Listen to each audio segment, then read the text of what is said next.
Welcome back to the podcast, guys. I had a really interesting email just last week sent to me, and it was a little bit of a bummer of an email, but I wanted to really talk about this issue because I know that most of you that are brand new to sync licensing and obviously more importantly brand new to pitching your music to a music library, you have this huge fear lingering over your head, this huge cloud, and that cloud is essentially this feeling that, or this fear that you don't know if the particular library you're submitting to will actually be your strongest advocate. It'll actually be a company that will fight for you. I think all of you guys understand that you can't guarantee anything. I hope you guys understand that even if you partner with the best library on earth, does that guarantee you placements on TV? No. Even if you're getting phone calls directly from the CEO and they're asking you directly to pitch music for their opportunities, are you guaranteed to get those? No, of course not.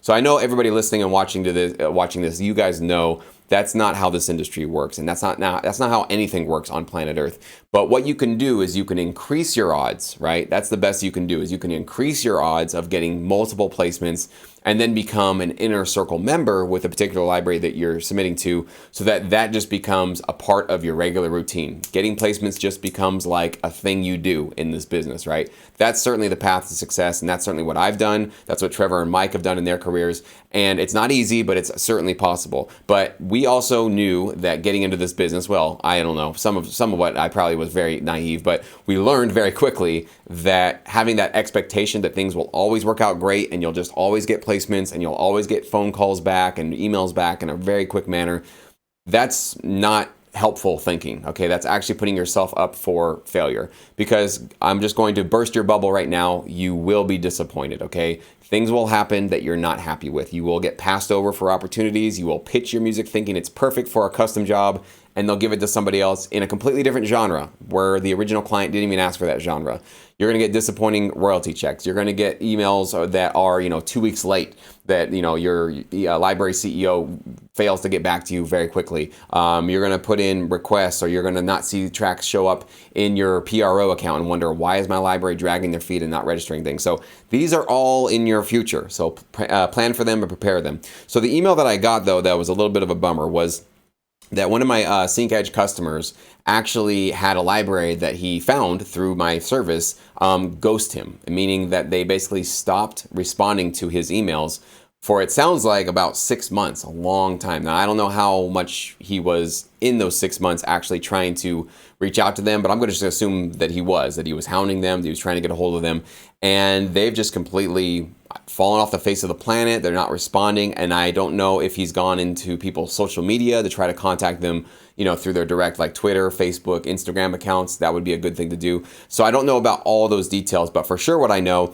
is that he did partner with this library. He sent them, I think it was an initial batch of 10 tracks. They accepted them, they got them under contract, and then I believe he sent them an additional 50. So the second time he sent them music, he sent them 50 tracks, which is a lot of music, and that's pretty much, I think, his entire catalog.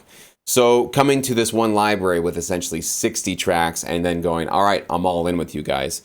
Unfortunately, I don't know why this particular company has ghosted him and is not talking to him. I did take them off of the SyncEdge recommended list because I don't want, until I get to the bottom of finding out what's going on. There's always two sides to the story, though, so I'm not writing them off as evil, horrible people. There's probably some other explanation as to what's happening there, but until I can figure that out, I'm certainly not going to recommend you guys work with a company like that might be under a period of transition.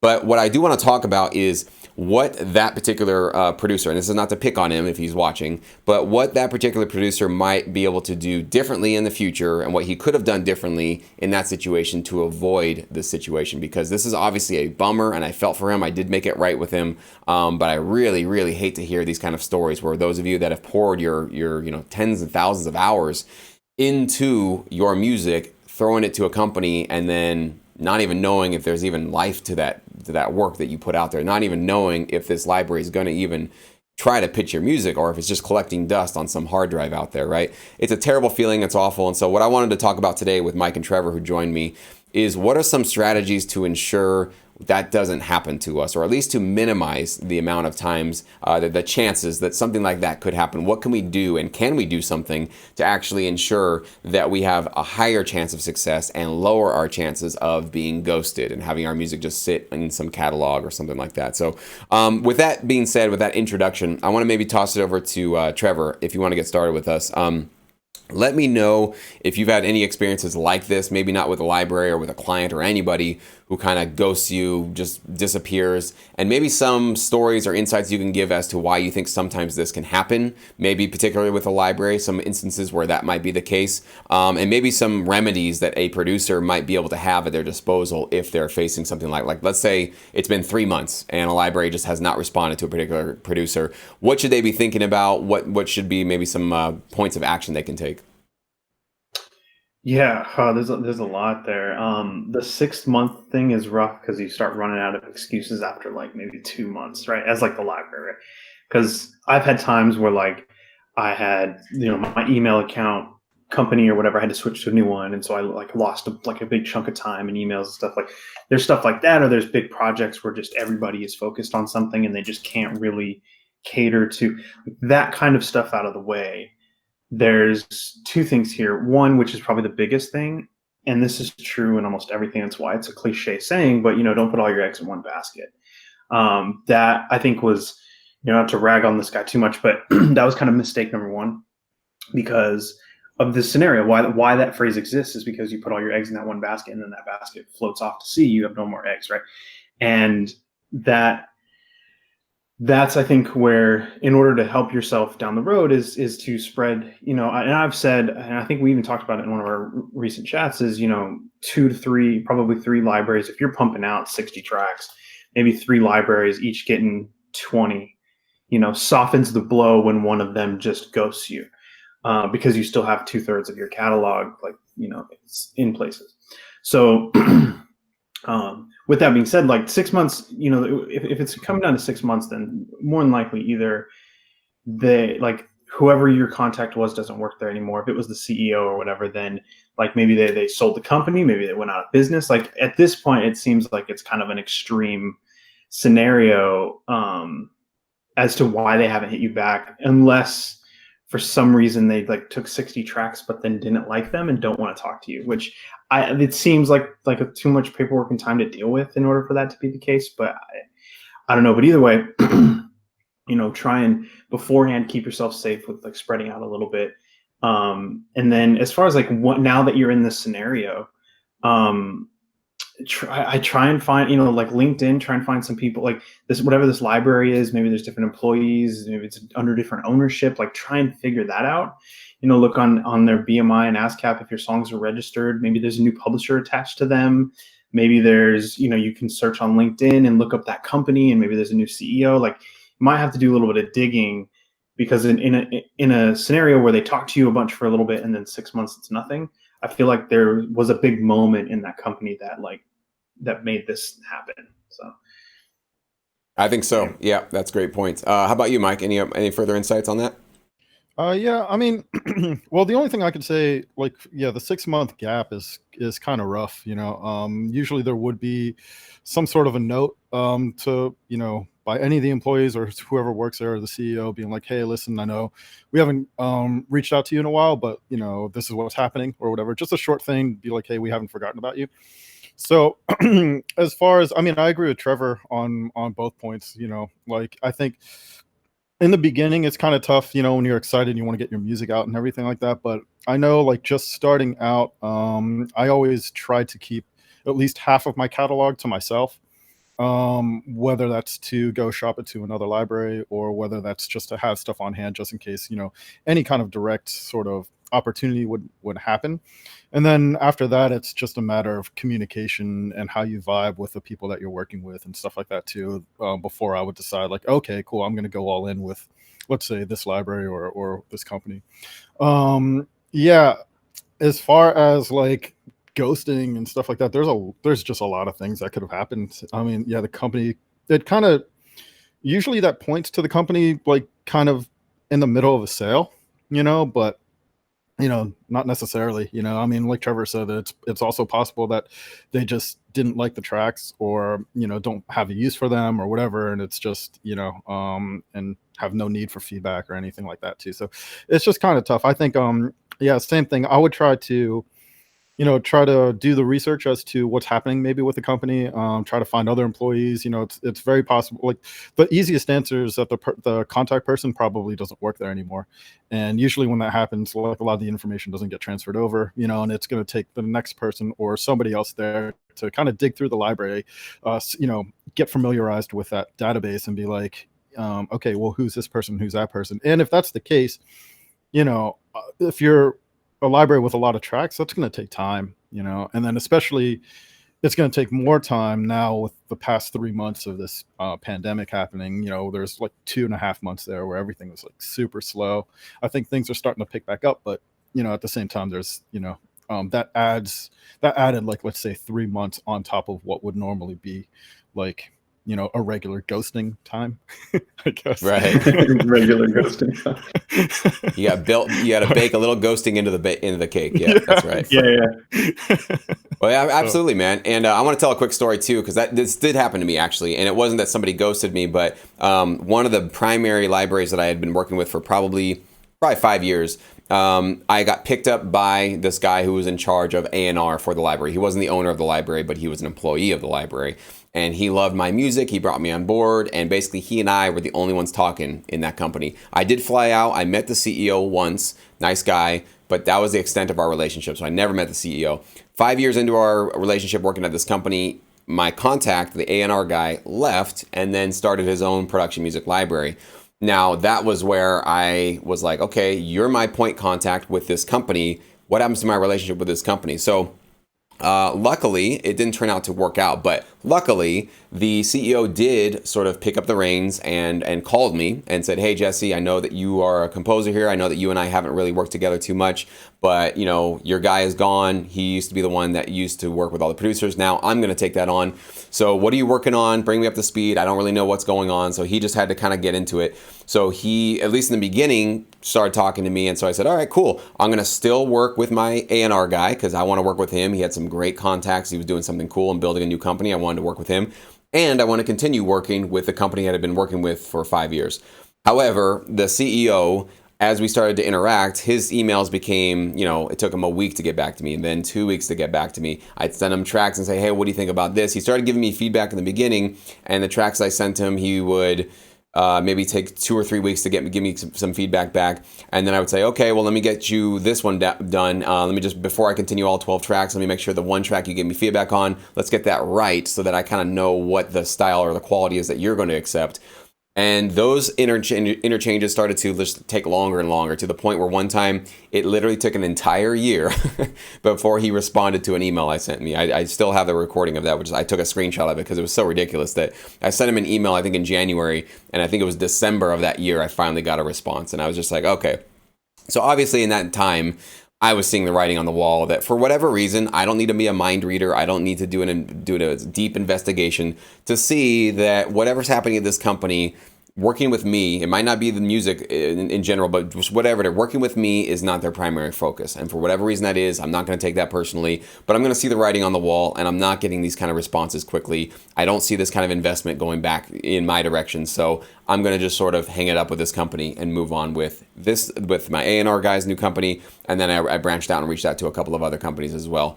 So these are the signs, though, that you guys need to be very aware of, is certainly, as Mike and Trevor said, that when your point person leaves the company, which can happen and does happen, especially when they have, maybe 20, 30 employees or even just 10, be aware that usually it was that point person that was your fan, right? They're usually the one, they brought you on, they heard your music in the beginning, they have the relationship with you, they're the person that's been texting, calling, emailing you.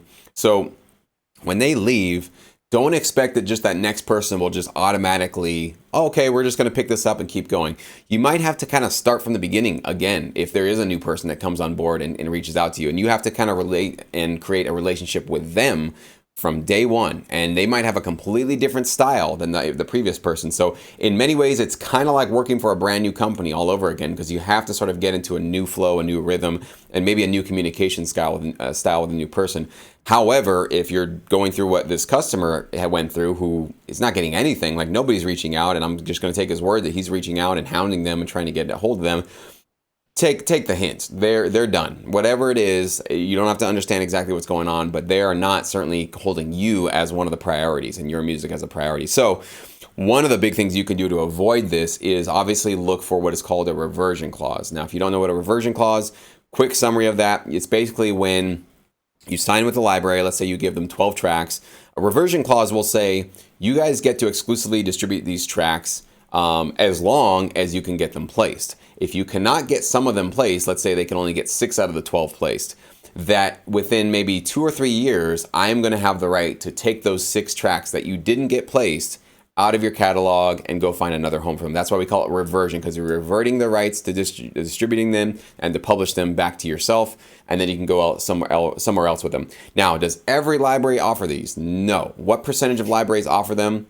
I don't know. I really honestly couldn't give you even an educated guess. I want to say that it's probably 25 to 40% of libraries do it. I don't think it's even half of libraries that offer it. It could be. I could be wrong on that. Most libraries are going to ask for a set period of time or in perpetuity, right? So the in perpetuity means literally forever. So once your tracks are with them, they can do whatever they need to do forever. So would that be a library that you should send your 100 tracks that you've spent the last 5 years working on? No, obviously not, because that would be a huge risk. That would be what Trevor was saying. You're throwing all your eggs into one basket and just crossing your fingers and hoping that does well. If you have a large catalog of tracks, probably what you should do is send them 10, right? Maybe 12, and see what happens with those 10 or 12. And ask them, what else do you need? What else can I get for you? And while you're sort of starting to warm up this relationship with this library, you want to look for a second library, a library B, another one that now you have 90 tracks or whatever you have left over. They can take another 10, right? And now you can kind of compare. So, but in the beginning, you're not going to see placements, probably. You're not going to see royalties for at least 9 months to a year. That's going to take time. So what do you look for? Well, you look for that communication. You look for registrations. You look for how quickly people get back to you. Do they actually want to get on the phone with you? Do they blow you off? When you send tracks to them, are they showing up and registered on the PRO websites within at least a couple of weeks, maybe a couple of months at the most? Or is everything just sort of backlogged and they haven't registered stuff that you did 6 months ago? When you start to see these issues and these problems, you should be able to start to gauge how much more you want to invest. All right, imagine that each one of these companies is a stock. And if you see a stock that's kind of plummeting and you're not feeling good about it, should you be throwing more money at it? I'm not going to give you financial advice, but you can make the choice for yourself, right? But if you see a stock steadily doing well and marking that it actually has growth potential and that there's actually something for you in the future, that would be a company and a stock that I would want to personally invest in. That's all I can say. I can't tell you what to do, but definitely look for those signs early on, and that can hopefully get you out of this horrible situation that this producer's in. Now, if you are in that situation like this producer's in, do your research, like Trevor was saying, like do as much as you can, dig into all this social media stuff. If you just are like, I can't get a hold of them, I don't know what's going on with my tracks, I think it's just over, the best thing you might be able to do at this point is to cut your losses and just take an L. It's just a loss. It's just going to be a loss, okay? That might take you a couple of weeks, maybe a couple of months to grieve and get over and be really pissed about and be really mad about. But holding on to bitterness over that is not going to be good for your creativity and your energy moving forward into this business. So you might need to just take a breather, take a little time out, accept that that was a bad move, that was a bad company, that was a bad whatever it was, accept it for what it was, and then move forward and do things differently next time. So it sucks. I have no other words for those of you that are in that situation other than it sucks. Welcome to life. Life has risks. I've definitely wasted a lot of time on stuff that didn't get placed, didn't get accepted. We all go through that, okay? But what I hope you guys are getting from these podcasts and these videos is how to minimize that so it doesn't destroy your entire career, right? And destroy all of your motivation. So anyways, with that out of the way, Trevor, any further thoughts on that? Yeah, like halfway through, you took a thought that I had, and you ran with it already, which is sometimes there's new people at the company and you have to start from scratch, which for somebody like me, whom I'm constantly like, oh, I'm better this year than I was last year in whatever it is that I'm doing, my like interpersonal relationships, my music, whatever. I've noticed that those scenarios are really strong opportunities. If there's like a new person at the company to impress, most people aren't going to do the work to impress that person. So like if you are composer 20, like out of 50 composers that work for this library, if this new person comes on, maybe about half of those composers will do a, hey, welcome to your new position, congratulations, whatever. And then that's it. And then there's even a smaller amount of people that will be like, will introduce themselves, and not too much, don't give them your life story or whatever, but introduce themselves in a way that is memorable. And then maybe even again follow up in like a week or two of like, hey, how's the new position going? Whatever. I was just letting you know I got some new stuff coming soon. I think you're gonna love it. I'm excited that you're around. You just kind of, you do a little bit of that, and like most people won't. And so there's opportunities in some of these scenarios too, where it's like you put in work and maybe even messed up the relationship in the past. I've had this problem where, I didn't mess it up, but relationship with the last guy wasn't the best. But now I get to start over and try it, like to do better this time. And like maybe I missed a deadline once in the past, and he's never going to forget it. But the new person doesn't know that, and so I can, and that way, like, so in those kinds of scenarios, there's some cool opportunities to like revamp yourself in the eyes of the company and stuff. Because I know like one library that I'm working with, they got a new CEO, so I get to start all over and basically try and like do better than I did last time on perception and first impression. Mm-hmm. Yeah, you get to like rewrite your own reputation essentially with that opportunity. So yeah, if you see it that way, it's a great thing. And in fact, yeah, you said if there's some bad habits you had with the last guy, you can be like, yeah, this new guy doesn't know about those bad habits, so why don't we just go ahead and get rid of those? And it's actually a great, hopefully a motivator for all of us to just do better. So yeah, how about you, Mike? Yeah, there's a couple of things. So I think one of the things that's also important too when researching what libraries you want to partner with is also understanding the nature of work that they're doing. So one of the differences is like, so I've worked and I still work primarily in advertising. So if you're working with a library or working with a music company and you're gauging, let's say, registrations as a way to whether they're on point and everything like that. Well, if all they're doing is advertising, you might not see many registrations, or if any, until you get a placement, just because it's not as crucial. And a lot of those situations don't have, let's say, a music supervisor just dipping into the catalog and downloading stuff. A lot of those is just like direct pitches. Excuse me. So, that's something to consider, is the kind of work that a library is doing, along with the communication, along with just whatever the general vibe and trust that you can kind of build with that particular company. On the other side, on the composer side, I think the one way to really and this is more of a mindset, I think, to kind of minimize the risk a little bit too, is to kind of get out of this target number of tracks that you feel you need to do before you can shop it. So I feel like that is kind of like that's like a holdover from sort of artist and record label kind of mentality, where it's kind of like, okay, let's do an EP, let's do 4 tracks and then shop it. You can get signed to a label. Let's do 10 tracks, shop it, get signed to a label. And I think this business, it's a little bit different because at the end of the day, your goal isn't really to just get signed to a publisher, it's to get placements, and there are opportunities happening all the time. So I think as a composer, I think it's better if you can try to train yourself to just do a track a day, or whatever, just constantly be doing stuff, so that, okay, when it comes time where it's like, oh, okay, you look and you count, and it's like, all right, well, I got 10 here. Okay. And you're still doing research and stuff on the side as well, be like, oh, I can shift these over to there. I can maybe shift this batch from these weeks that I did over to here. You have a little bit more, I guess, eggs to spread around, and there's no worry or there's less worry of being like, okay, well, do I put, am I going to lose my entire, of kind of like selling the farm, right? Because you're just constantly producing.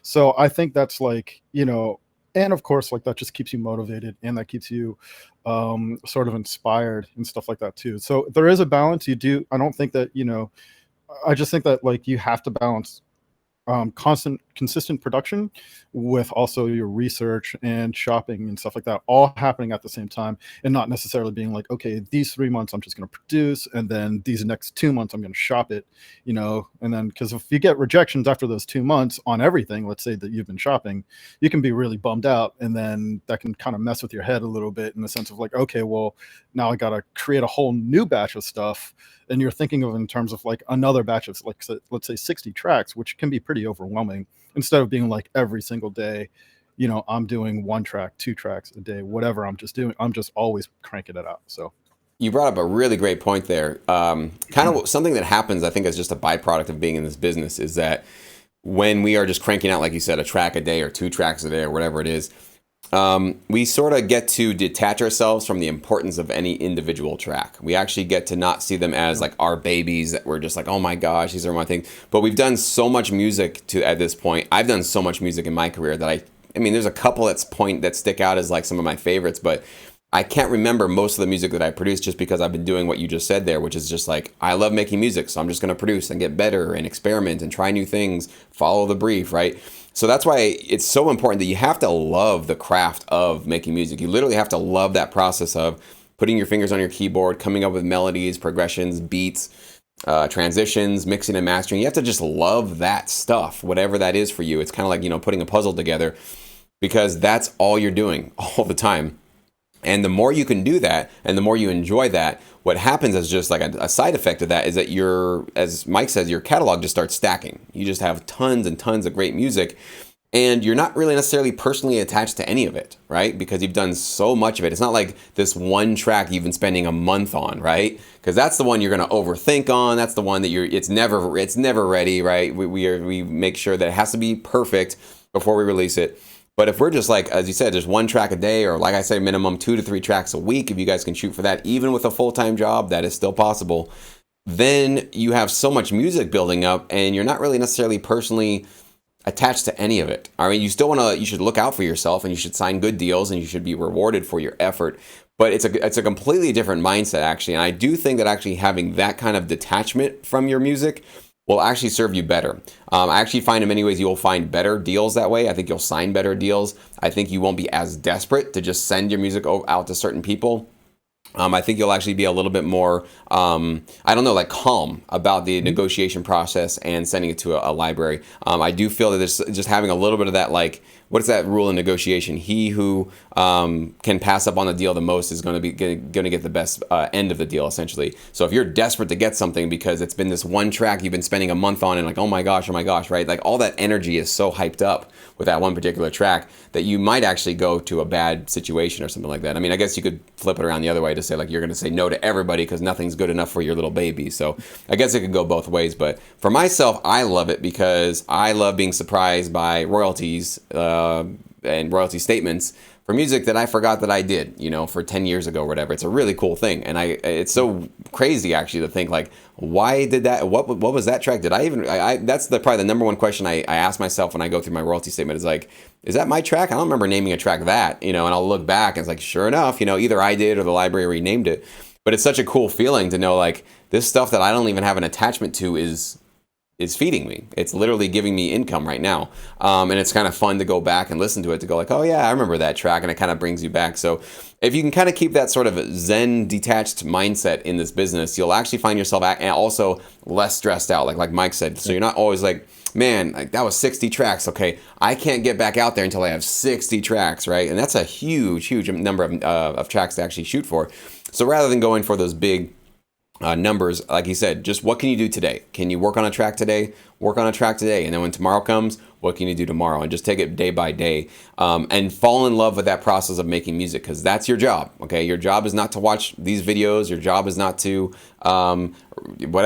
anything else. Your job is to, or even to create like a crazy, incredible website. Your job is to create licensable music. So that's what you're going to be spending most of your time doing. So you better learn how to fall in love with that if you want to do this for the long run. So anyways, guys.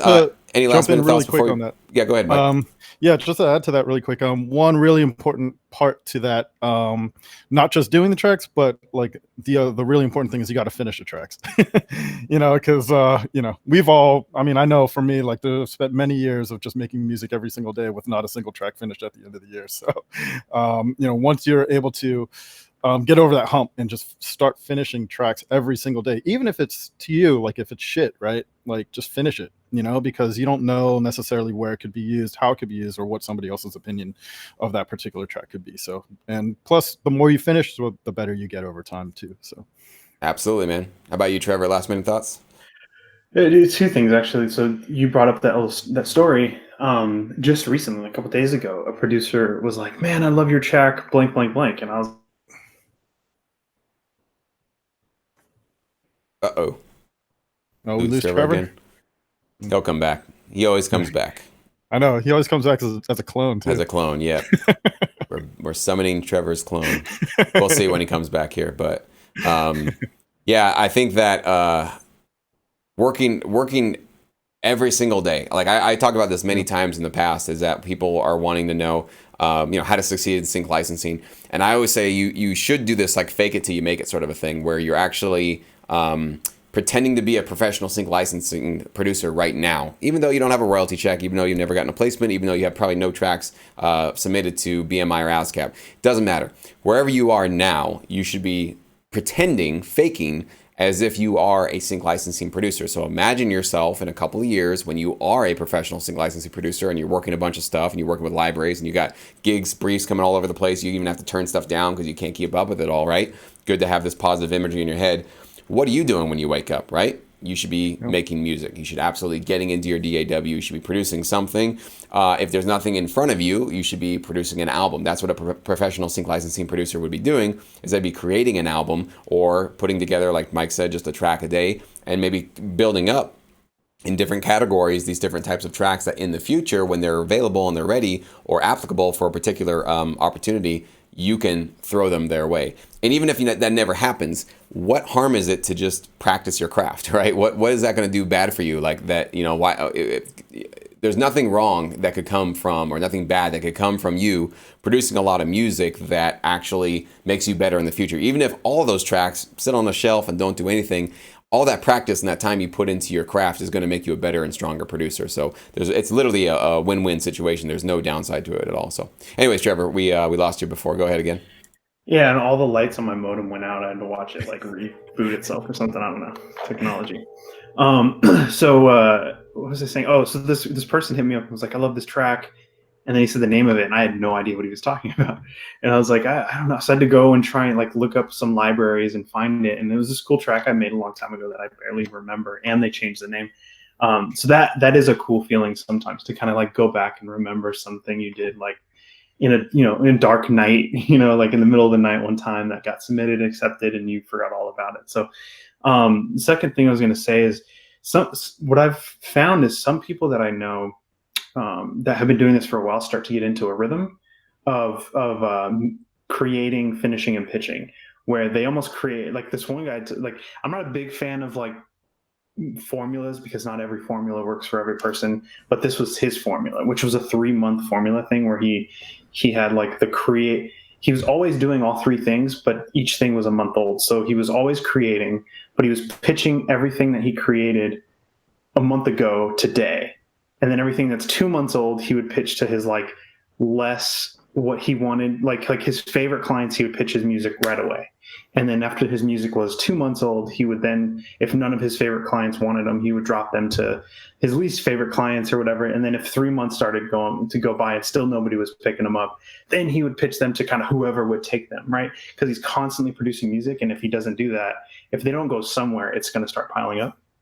Now, obviously, that formula doesn't work for that exact formula doesn't work for everybody, but I think this idea of understanding yourself and then coming up with a formula that works for you, like that guy did, is actually probably a really good practice, so that you don't end up like, not to be too like critical of the other guy, but having 60 tracks sitting around is a lot. And if you're, well, like you said, Jesse, if you're making tracks consistently, I think you should also have some sort of system in place to get those tracks going somewhere while you're finishing them and making them, instead of letting them pile up. And then, so anyway, that was my thought when you were talking about that. Absolutely, man. I think this is all good stuff, and so I'm just hoping all of you that are watching this are not in that situation, and we're catching you early enough on in your career that you're going to be able to avoid a lot of this stuff, and to sort of slowly dip your toes into the water of a library and see how they treat you and see how it works for you. And then at the end of a year or 2 years, when you start seeing some royalty checks and some placements, you can actually A/B compare between a couple of maybe 2, max 3, I think, libraries, and see which one's actually performing for you. The ones that are getting you the results, double down with them, give them more. The ones that are kind of mediocre or no results, take out your investment, right? You don't need to keep contributing to a losing stock. So it's not that it's a bad company or they're bad people. Just for whatever reason, maybe your music is just not high on their priority list, or is just not high on the priority list of their clients, or whatever it is. But you can't argue with results, right? If somebody's getting you more placements and more money and more exposure with your music, that's a winning strategy. That's the winning person that you should be sticking with. So anyways, take this advice, and please do not make that same mistake and put all your eggs in one basket. And thank you guys so much for watching.